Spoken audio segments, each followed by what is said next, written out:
መጽሐፍ ያዛችሁ ሉቃስ ወንጌል ምዕራፍ 18 እንዲህ ይላል።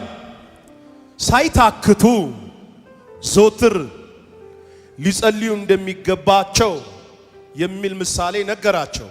እንዲህም ሲል በአንዲት ከተማ እግዚአብሔርን የማይፈራ ሰውንም የማያፍር አንድ ዳኛ ነበር። በዛችም ከተማ አንዲት መበለት ነበረች። ወደ እርሱ እየመጣች ከባለጋራዬ ፍረድልኝ ትለው ነበር። ማካፍላችሁ ርዕስ እግዚአብሔር ስለኔ ይፈጥናል። አንድ ሰው ጮሆ አሜን ይበለኝ። ከባለጋራዬ ፍረድልኝ ትለው ነበር። ኃያል ቀንም አልወደደም። ከዚያም በኋላ ግን በልቡ ምንም እግዚአብሔርን ባልፈራ ሰውንም ባላፍር ይቺ መበለት ስለምታደክመኝ ሁልጊዜም እየመጣች እንዳታውከኝ እፈርድላታለሁ አለ። ምን እላታለሁ? እፈርድላታለሁ አለ። ከዛስ ጌታም አለ አመፀኛው ዳኛ ያለው ስሙ። እግዚአብሔርን ቀንና ሌሊት ወደ እርሱ ለሚጮሁት ለሚታገሳቸው ለምርጦቹ አይፈርድላቸውም? ከዛስ እላችኋለሁ ፈጥኖ ይፈርድላቸዋል። ፈጥኖ ምን ይላል? ይፈርድላቸዋል። ከጎናቸው ያለው እንዲህ በሉት፣ እግዚአብሔር ፈጥኖ ይፈርድልሃል በሉት። ጌታ ምስክሬ ነው የምላችሁ፣ ዛሬ ከሰማይ የመጣ ድምፅ ይሄ ነው። ይሄን ቃል አምኖ የሚወጣ ሰው የሆነ ነገር ይሆንላታል። እስቲ እጃችሁ ከፍ አድርጉና 3 ጊዜ እግዚአብሔር ስለኔ ይፈጥናል በሉስ። 2 ጠላቴ ሆይ ስማ በሉ፣ እግዚአብሔር ስለኔ ይፈጥናል። እስቲ ጮክ ብለሽ እግዚአብሔር ስለኔ ይፈጥናል። ድገሙና እግዚአብሔር ስለኔ ይፈጥናል። ዶክተር ሉቃስ በዚህ በምዕራፍ 18 ላይ ይሄንን ሐሳብ ሲያስቀምጥ ሲጽፍልን አንድ አንኳር ነገር ወይም በአንድ አንኳር ርዕስ ላይ ጌታ ኢየሱስ ክርስቶስ ለተከታዮቹ ወይም ለደቀ መዛሙርቶቹ ምን ሊያስተምር ፈልጎ ነበር? ይሄን ምሳሌ ሰጣቸው። ሳይታክቱ ምን እንዲሉ ንገሩኝ እንጂ እንዲጸልዩ እንዲገባቸው ይሄንን ምሳሌ ጌታ ኢየሱስ ክርስቶስ ለደቀ መዛሙርቶች በምሳሌ ይነግራቸው ነበር ይላል። እዚህ ቤት ውስጥ የመጣችሁ ሁልጊዜ በዚህ ስፍራ እንዲላለሁ የሚጸልይ ሰው ካለ የሚመልስ አምላክ አለ እላለሁ። አጠገባችሁ ያለው ሰው የሚጸልይ ሰው ካለ የሚመልስ አምላክ አለ በሉስ። አቤት አቤት አቤት! የሚጸልይ ሰው ካለ የሚመልስ ጌታ ኢየሱስ ክርስቶስ ሳይታክቱ ዘወትር መጸለይ እንዳለባቸውና ሳይደክሙ ዴይ ቱ ዴይ በእግዚአብሔር ፊት በጸሎት ማሳለፍ እንዳለባቸው በዙሪያ ለነበሩ ደቀ መዛሙርቶች ያስተምራቸው ነበር። እና ይሄንን እየተናገረ ስለ ጸሎት እየተናገረ መሃል ላይ አንስቶ የተናገረው ምሳሌ ነው። በአንዲት ከተማ ላይ አንድ ምን አይነት ዳኛ ይላል? እግዚአብሔርን የማይፈራ ሰውንም የማያፍር ጨካኝ የሆነ ወይም አረመኔ የሆነ ዳኛ አለ ይላል። አንዲት መበለት እየመጣች፣ መበለት ማለት ነው ባል የሞተባት ማለት ነው። ሰው የሌላት ባል የሞተባት ሴት ሁል ጊዜ እየመጣች ምን ትለዋለች? ከባለጋራዬ ላይ ፕሊስ ፍረድልኝ ፍረድልኝ ፍረድልኝ እያለች ትጨቀጭቀው ነበር ይላል። ይህ አረመኔ ሰውንም እግዚአብሔርን የማይፈራና የማያፍር ሰው እግዚአብሔርን ባልፈራ ሰውንም ባላፍር አለ። ስለ ጭቅጭቋ ብያለ ኃያል ቀን እየመጣች እየጨቀጨቀችኝ ነው። ስለዚህ ስለ ጭቅጭቋ ብዬ ዛሬ ፈርድላታለሁ፣ ፈርጄ ሸኛታለሁ፣ ከጭቅጭቋ እገላገላለሁ። አንድ ተራ አንድ አረመኔ ሰው ያደረገውን ተመልከቷል።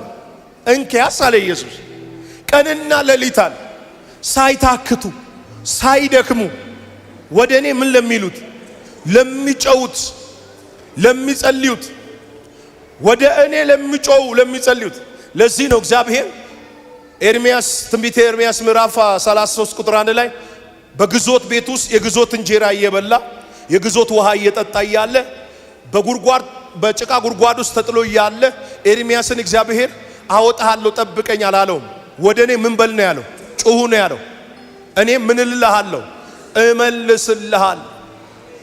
ወንድም ዓለም ዛሬ ጸልዮ የመጣ ጮሆ የመጣ ሰው ካለ ከመልሱ ጋር ይገናኛል።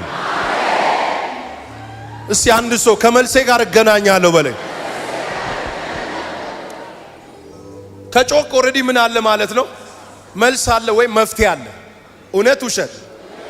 እስቲ መልስ አለ መፍትሄ አለ በሉልኝ። ወንድሜ ከገባህበት ገደል ውስጥ ለመውጣት መጮህ አለብህ። ከገባህበት ማጥ ውስጥ ለመውጣት መጮህ አለብህ። ሰው ሌባ ሲይዘው እንደሚጮህ ሌላ የሚረዳውን አካል እንደሚጠራ እዚህ ቤት የመጣው የምትዝናናበት ጠፍቶ አይደለም፣ የምትውልበት ጠፍቶ አይደለም። የሆነ ነገር እንዲሰራልህ ነው የመጣው አይደል? የሆነ ነገር እግዚአብሔር እንዲቀይርልህ አይደል የመጣው? እንደ እግዚአብሔር ነቢይ ልንገር፣ እግዚአብሔር ስላንተ ይፈጥናል። እግዚአብሔር ስላንቺ ይፈጥናል። በዚህ 3 ወር ውስጥ እዚህ ቤት እየተመላለሽ ታመሰግኛለሽ። ብድግ በሉና እስቲ ይሆናል በለኝ በጌታ። እዚህ ቤት የመጣችሁ የእግዚአብሔር ብሩካኖች ስሙኝ። እግዚአብሔር እንዲህ ይለኛል፣ አንዳንዶች አለኝ ከዚህ ቤት ወደ ቤት ሳይደርሱ መልሳቸው ተቀብለው ይወጣሉ። አቤት አቤት! እስቲ እንዲህ በል፣ እኔ የጌታ ምርጡ ነኝ በለኝስ። እኔ የጌታ ምርጡ ነኝ በለኝ። እጃችሁ ከፍ አድርጉና እግዚአብሔር ስለኔ ይፈጥናል በለኝ። እርግጠኛ ሆኜ ልንገራችሁ፣ ትንቢት ትቀበላላችሁ። ልተንቢ በጌታ ተናገር እያለኝ ስለሆነ እዚህ ቤት እያላችሁ ውጤት ይቀየራል። እዚህ ቤት እያላችሁ ውጤት ይቀየራል። እዚህ ቤት እያላችሁ አዋጅ ይገለበጣል። እዚህ ቤት እያላችሁ ይፈረድላችኋል። እዚህ ቤት እያላችሁ ምስጋናችሁ ይታወጃል። የምንጆ አሜን። እዚህ ቤት ቤተፋጌ ማለት የክብር ቤት ነው። ቤተፋጌ ማለት የፍሬ ቤት ነው። አሜን። ከጎናችሁ ያለው ሰው ነካ አርግና ያ ነገር ያልቃል በዩ፣ እጅ ላይ ይገባል በለው። ጌታ እንደዚህ ያለኝ መንታ በር፣ መንታ በረከት፣ መንታ ፋይናንስ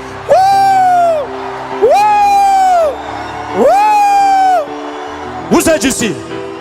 አለቀ በሉኝ። አለቀ በል። አለቀ አለቀ። ቪዛ ውሰድ። አለቀ። አንድ ሰው ጮ አለቀ ይበለኝ። አለቀ። በቃ የመጡት ይውሰዱ። እፎሌ አንተን መጠበቅ ብዙ ትርፍ አለ፣ ለታገሰሰ ጸጋ ላስቻለ አንተን ጠብቆ ያፈረ የለ በዚህ ምድር ቢሆን ወዳኛው አለ። ታማኝ ነው እግዚአብሔር። አንድ ትንቢት ልንገርሽ፣ በዚህ 3 ወር እየተመላለሳችሁ ትመሰክራላችሁ። ይፈጥናል። ያንቺ እግዚአብሔር ይፈጥናል። የመስፍን አምላክ እግዚአብሔር። እስቲ አንድ ሰው ጮ እግዚአብሔር ይፈጥናል በለኝ። ፈጥኖ ይፈርዳል በለኝ።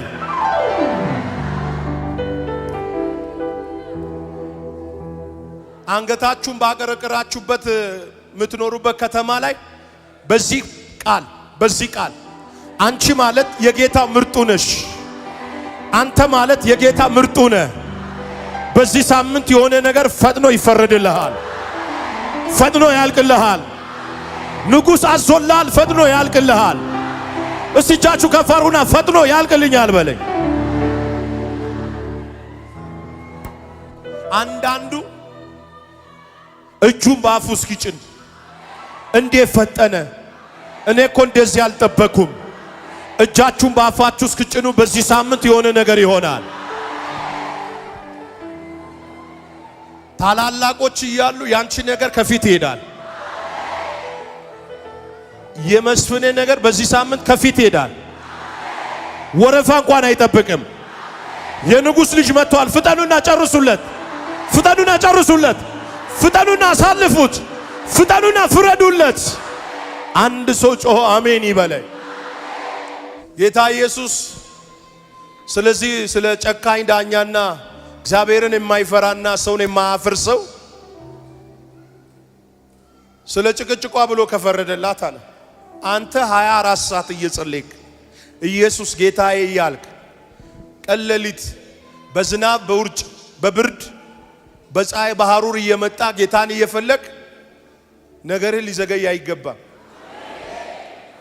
እዚህ ቤት ውስጥ ያላችሁ ስለ ልጅ፣ ስለ ጤና፣ ስለ ቢዝነስ፣ ስለ አገልግሎት፣ ስለ ቤተሰባችሁ ስለ ጸለያችሁት ጉዳይ 2016 ላይ የወጣችው ፀሐይ ሳትጠልቅ እግዚአብሔር ይፈጥናል። ከኔ ጋር ያለው እሱ እግዚአብሔር ይቾኩላል አለ። ከኔ ጋር ያለው እግዚአብሔር ይቾኩላል ይፈጥናል አለ። እዚህ ቤት ውስጥ ያላችሁ ለምንድነው እግዚአብሔር እየጸለይኩ ማይሰማኝ? የኔ መከራ ረዘመ የምትሉ፣ የኔ ሰልፍ ረዘመ፣ የኔ ጦርነት ረዘመ፣ የኔ ህይወት ዳገት ሆነ፣ ከመከራ ወደ ሌላ ችግር፣ ከሆነ ችግር ወደ ሌላ ሰልፍ፣ ወደ ሌላ አይነት ውጊያ ውስጥ፣ ከአንዱ መከራ ወደ ሌላኛው ሰልፍ ውስጥ ፈተና ውስጥ ምገባው እስከ መቼ ነው የምትሉ ሰዎች እግዚአብሔር እንዲህ ይላችኋል፣ ስፍራችሁ ሳትለቁ፣ ቦታችሁ ሳትለቁ መልሳችሁ ይመጣል። መልሳችሁ ይመጣል። እስቲ መልሴ ይመጣል በለኝ። እንደ ልማዱ በክፍሉ ተራ ሊያጥን ዘካርያስ ገብቶ ያለ አርጅቷል። ሴትዮዋም አርጅታለች። የሴት ወግ አቁማለች። ሰው ሁሉ መጠቋቋም ይሆናል። ይኸው የሌላውን ችግር ይፈታል፣ የሱ ቤት ችግር አልተፈታም እያለ ሰው ሁሉ ያማቸው ነው ያለው። ዘካርያስ ጉልበቱን የጨረሰበት ሰዓት፣ ዘካርያስ እግዚአብሔርን መጠበቅ የጨረሰበት ሰዓት ላይ፣ በቅዱስተ ቅዱሳን እያጠነ ያለበት ሰዓት ላይ የእግዚአብሔር መልአክ በስተቀኙ ቆመ። አለቀልኝ አበቃልኝ ሲል ዘካርያስ አሁን ወደ አንተ የመጣሁት የጸሎትህን መልስ ይዤ፣ የእንባን መልስ ይዤ፣ በእግዚአብሔር ፊት ያሳሰብከውን ጉዳይ መልስን ይዤ ወደ አንተ መጥቻለሁ። ዘካርያስ አትፍራ፣ ጸሎትህ ምን ተብሎልሃል? ተሰምቶልሃል። ሚስት ኤልሳቤጥ ወንድ ልጅ ምን ትላለች? ትወልዳለች፣ ስሙንም ዮሐንስ ትላለች። እሱም ለእግዚአብሔር የተለየ ነው። ስለዚህ አባሻታ የረከሰ ወይን ጠጅን እንዳትጠጣ እንዳትበላ ተና። እንደ እግዚአብሔር ነቢይ ልንገራችሁ፣ መኝታችሁ ክፍል ላይ ዛሬ የሆነ መልአክ ይምጣ። ምን ነው አሜን ብለህ ብትወስድ ምን አለበት? መኝታችሁ ክፍል ያላችሁበት ክችን የምትንቀሳቀሱበት ስፍራ ላይ መልስ ያዘ መልአክ ያግኛችሁ።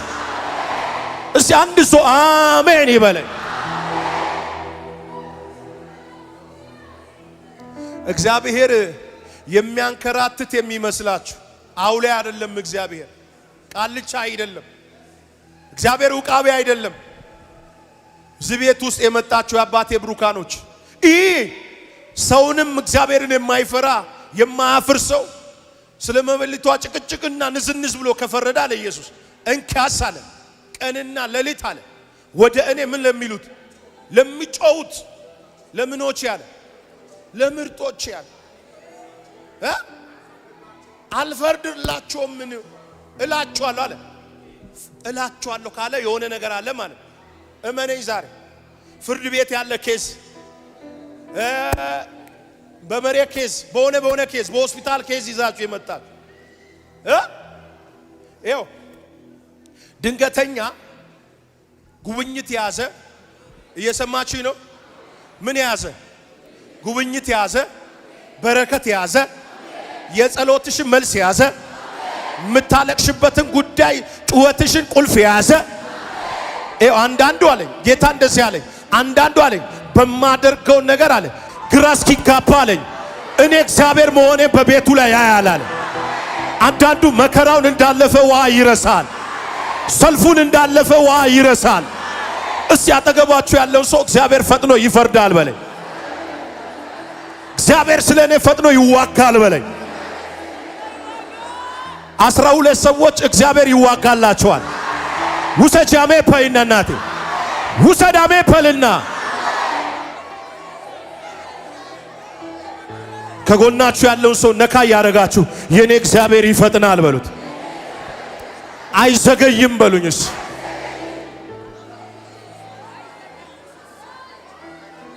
ከጎናችሁ ያለውን ሰው እግዚአብሔር ስለኔ ይፈጥናል በሉ።